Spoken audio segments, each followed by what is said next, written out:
no horizonte, nos teus recordos, no carácter, no que che gusta, na túa coraxe, no que vives, no futuro, no máis bonito, no que te enamora ou no que tes máis cerca, levas a miña marca. Cando se trata de escoller o mellor, o noso mar marca.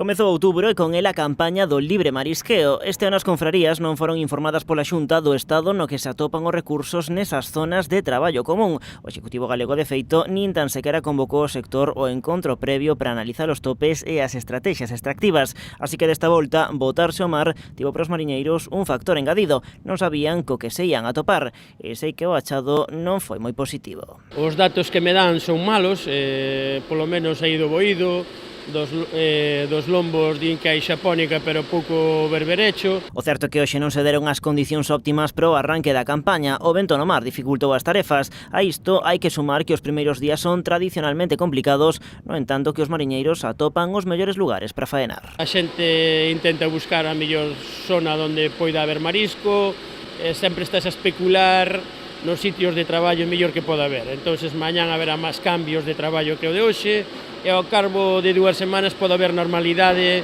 do traballo e do marisco que hai nas diferentes zonas. Con todo, a escaseza de recursos xa se veu detectando na recta final da pasada campaña. A tan demandada recuperación dos bancos de libre marisqueo segue sen chegar e iso evidenciase en zonas tan fundamentais como, por exemplo, os lombos do Ulla. Cando acabamos a campaña quedaba moi pouco reclutamento no boído, en Cabío moi pouco. E nos lombos, pois sí, había algo de xapónica e tamén pensábamos que iba a haber algo de berberecho. Ante a falta de rexeneración, 6 confrarías da Ría de Arousa decidiron mergullarse nun novo modelo de xestión destas zonas comuns. Cambados, A Illa, Vilanova, O Grove, Rianxo e a Pobra traballan unidos nun plan a través do colectivo Rañeiros. Desa ir adiante, comezaría a aplicarse o 1 de xaneiro do 2019, xusto pola metade da campaña do libre, que se vai prolongar dende hoxe ata o mes de marzo.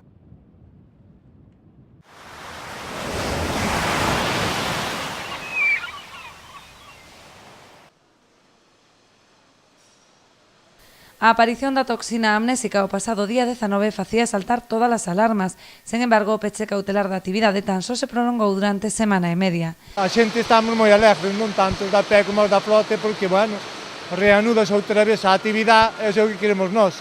Que hai moitas familias que é o único ingreso que teñen, e, bueno, mellor que durara pouco, mellor que non veña a diarreica, non? Más para diante. Pero, bueno, estamos contentos. E, bueno, a ver se van seguindo os mesmos precios e que non veña máis. Os mariscadores noienses retomaron a actividade comprobando que as súas concesións se manteñen prácticamente igual que antes da parada. O berberecho casi todo o mundo colle os topes, a japónica, se están no sitio da japónica tamén o collen, ou se están no sitio da babosa, hai quen vai á babosa e non á japónica, porque non dan máis tempo. Pero, bueno, faixe un xornal bo, están collendo os topes de berberecho, quen vai á japónica tamén o colle, porque hai unha zona aí no Cuncheiro que hai bastante japónica, e a meixa babosa costa máis, pero, bueno, hai quen colle uns kilos tamén de babosa. O berberecho sigue sendo escaso nesta campaña, pero, ben, hai berberecho grande e por agora ainda estamos collendo os topes. Mais ou menos como estaban, o que pasa que había máis marea, e había nordeste, e había máis dificultad para traballar, pero, bueno, máis ou menos o que había. Non hai ninguna sorpresa. Pouca cousa, pero verbese, o que hai. Os profesionais agardan que os prezos se manteñan ao longo das próximas xornadas en valores similares aos que acadaban antes do peche. E máis mesmo poden subir as cotizacións dada a alta demanda. Vai bastante ben, a campaña está sendo bastante boa, a ver se acompañan os precios. A ver se se mantén agora despois deste peche, a ver se se mantén o precio como antes. E ademais había bastante berberecho de segunda, con un prezo bastante xeitoso, para a cantidad que se collía, así que esperamos que siga así.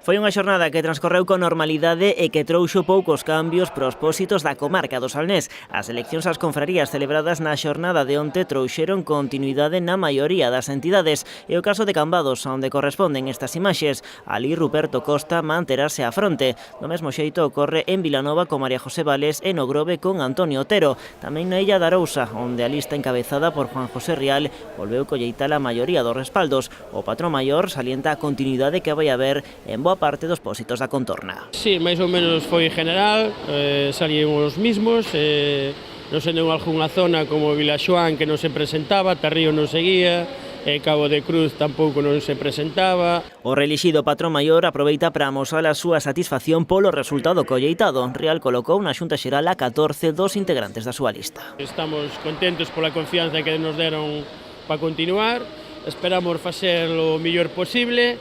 e facer mellores cousas das que fixemos desta vez. É dicir, aquí o que se trata é de facer o ben general e non de joder a nadie como pensa algún.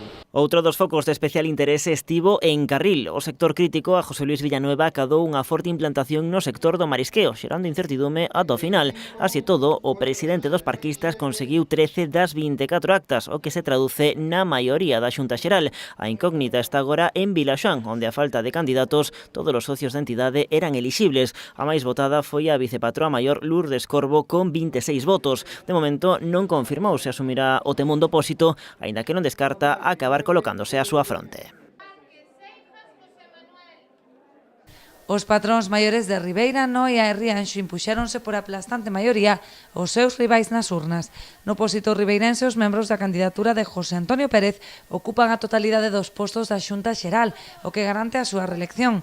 Situación similar en Noia, onde Santiago Cruz conta coa maior parte de apoios nos tres sectores.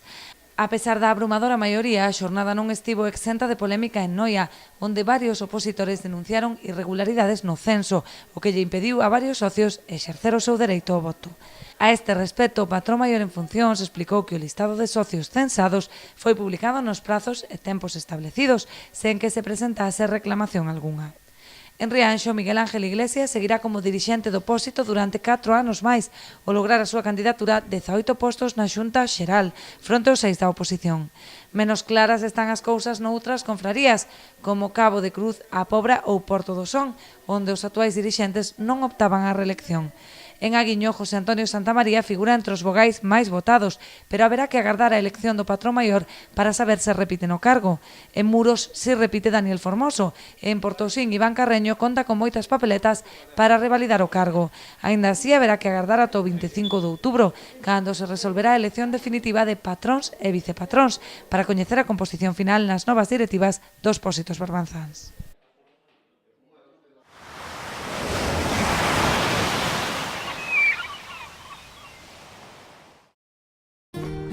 Eu confío na conservación e o respeto ao medio ambiente. Eu confío na pesca de boixura artesanal e selectiva. Eu confío no traballo feito con esmero e agarimo. Eu confío no mellor sabor e na máxima frescura. Confía na calidade e busca este distintivo. Pesca de Rías, de onde senón.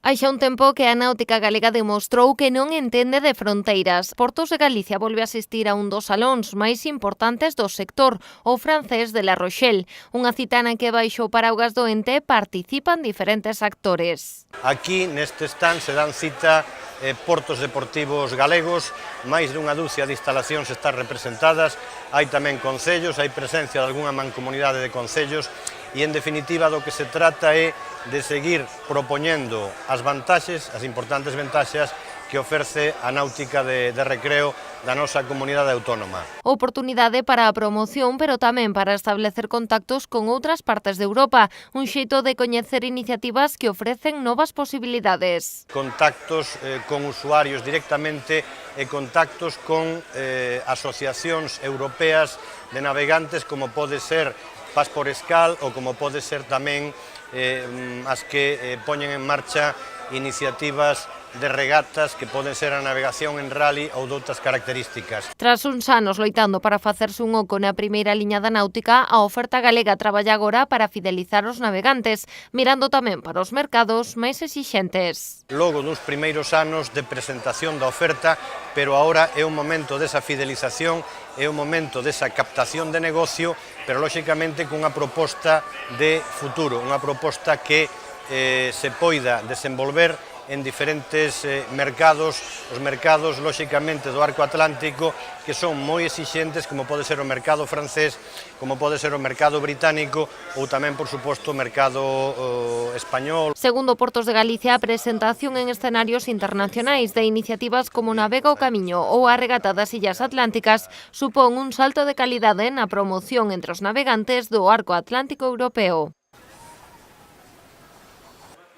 As cifras falan por si soas. O 95% dos navegantes que recalan en Boiro proveñen da Bretaña francesa, proba do grande éxito da estrategia promocional do Concello, que dende hai varios anos ven reforzando a súa presenza na Rochelle. Seguimos afianzando a nosa relación ca Rochelle, xa que o noso potencial de crecemento radica en Francia. Casi os visitantes todos de Boiro, cerca do 95%, pois son franceses da Bretaña francesa, cual ratifica o acerto da estrategia de visitar La Rochelle para beneficio dos náuticos de Boiro. A incorporación do náutico de Cabo de Cruz na rede europea Passport Scale tense traducido tamén nun grande incremento dos tránsitos no porto boirense durante os últimos 4 anos. Pero eso se demostrou tamén nos contactos que mantuvemos con Guildas, que é unha asociación de intercambio que é falar de escalas, non?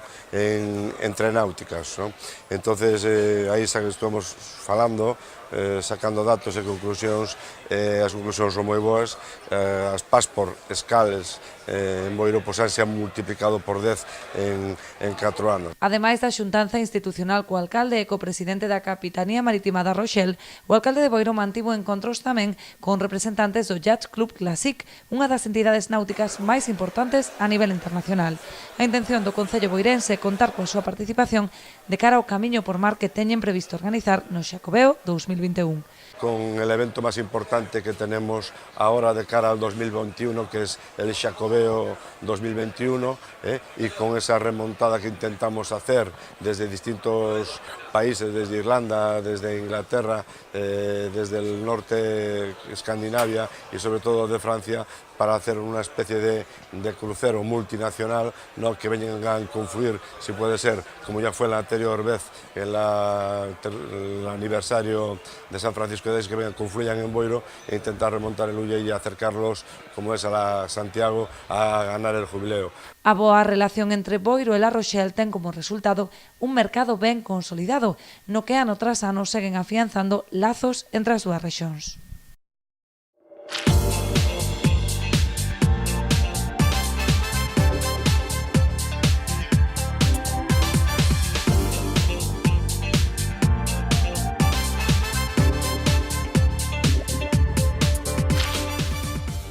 No horizonte, nos teus recordos, no carácter, no que che gusta, na túa coraxe, no que vives, no futuro, no máis bonito, no que te enamora ou no que tes máis cerca, levas a miña marca. Cando se trata de escoller o mellor, o noso mar marca.